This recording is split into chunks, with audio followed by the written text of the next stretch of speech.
महाराष्ट्रातील महत्त्वाच्या बातम्या फक्त 10 मिनिटात। या चॅनेलला अजूनही सबस्क्राईब केलं नसेल तर आत्ताच करा। सध्या धर्मादाय संस्थांनाही इमारतीसाठी परवानगी देताना व्यावसायिक इमारतींप्रमाणे कर आकारला जातो। या करात काही प्रमाणात सूट देण्यासाठी प्रयत्न करणार असल्याची ग्वाही मुख्यमंत्री देवेंद्र फडणवीस यांनी दिली आहे। 7-8 वर्षांपूर्वीच्या तुलनेत बिबट्यांची संख्या चौपट वाढली आहे। विशेषतः पश्चिम महाराष्ट्रातील पुणे जिल्ह्यातील जुन्नर, आंबेगाव, शिरूर तसेच अहिल्यानगर परिसरात बिबट्यांचे प्रमाण अधिक दिसून येते। आतापर्यंत सुमारे 250 बिबटे पकडण्यात आले असून त्यांच्या सुरक्षिततेसाठी पिंजऱ्याची व्यवस्था करण्यात आली आहे। प्रत्येक जिल्ह्यात आता बिबट्या सफारी सुरू करण्याचा सरकारचा विचार आहे, अशी माहिती वनमंत्री गणेश नाईक यांनी दिली आहे। नाशिक येथील टाटा कन्सल्टन्सी सर्व्हिसेसच्या BPO केंद्रात उघडकीस आलेल्या धर्मांतर रॅकेट प्रकरणाने संपूर्ण देशाचे लक्ष वेधून घेतले आहे। आता हे प्रकरण सर्वोच्च न्यायालयात पोहोचले आहे। या संदर्भात सर्वोच्च न्यायालयात एक याचिका दाखल करण्यात आली आहे। या प्रकरणाने देशाच्या विवेकाला हादरवून सोडले आहे। हा प्रकार दहशतवादी कृत्यात मोडतो असेही या याचिकेत म्हटले आहे। तसेच बेकायदेशीर धर्मांतर रोखण्यासाठी केंद्र सरकार आणि राज्य सरकारांनी तातडीने कठोर पावले उचलावीत असे निर्देश देण्याची विनंती या याचिकेद्वारे न्यायालयाकडे करण्यात आली आहे।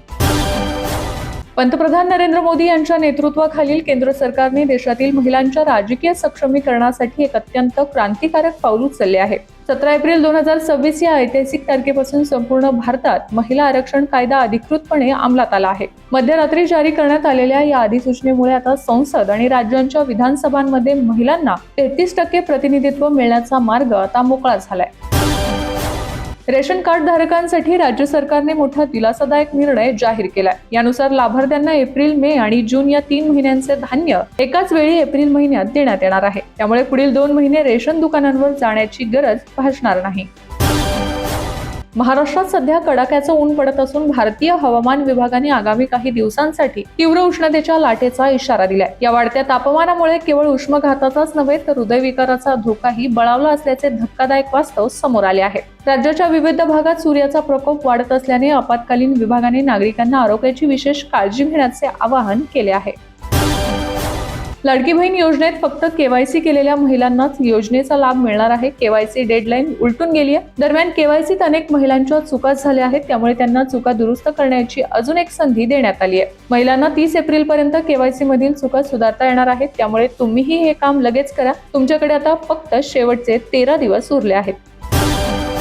प्रसिद्ध बॉलिवूड निर्माता दिग्दर्शक रोहित शेट्टी याच्या घराजवळ झालेल्या फायरिंग प्रकरणात मोठी कारवाई करत मुंबई पोलिसांनी एका महत्त्वाच्या वॉन्टेड आरोपीला अटक केली आहे। उत्तर प्रदेशातील आग्रा येथून प्रदीप कुमार रामसिंह उर्फ गट्टू याला ताब्यात घेण्यात आले आहे। मुंबई पोलिसांच्या विशेष पथकाने उत्तर प्रदेश स्पेशल टास्क फोर्सच्या मदतीने ही कारवाई केली आहे। आरोपीला ट्रान्झिट रिमांडवर मुंबईत आणण्यात येत असून पुढील चौकशीसाठी त्याला गुन्हे शाखेकडे सोपवण्यात आले आहे।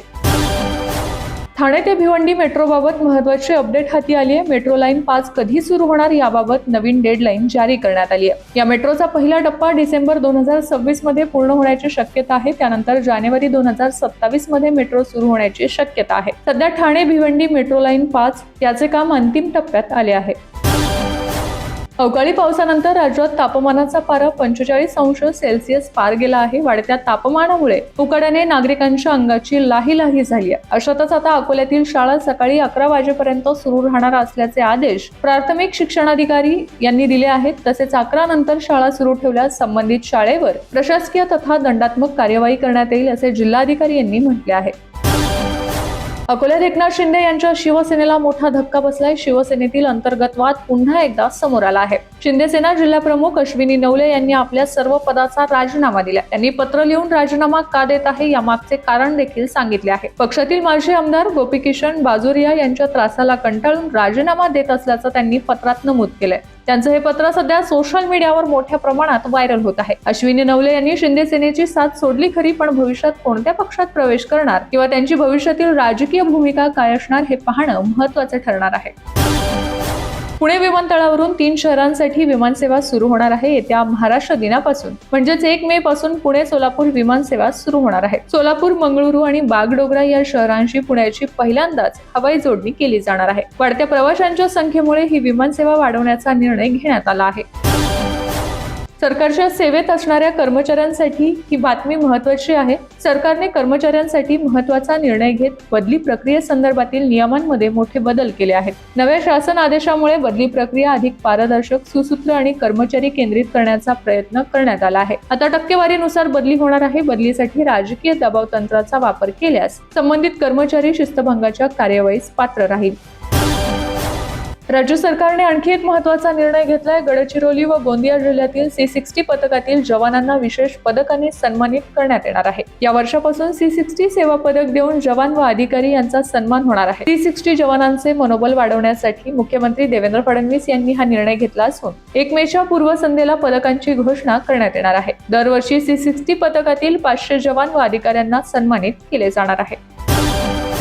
अकोल्याच्या राजकारणातून एक मोठी बातमी समोर आली आहे. शिंदे सेनेच्या नेत्याला पोलिसांनी अटक केली आहे. भाजपचे स्थायी समिती सभापती विजय अग्रवाल यांच्या तक्रारीवरून ही कारवाई करण्यात आली आहे. अकोला महापालिकेतील शिंदेच्या शिवसेनेचे गटनेते सागर भारुका यांना पोलिसांनी अटक केली आहे. त्यांना काही वेळातच न्यायालयात हजर केले जाणार आहे.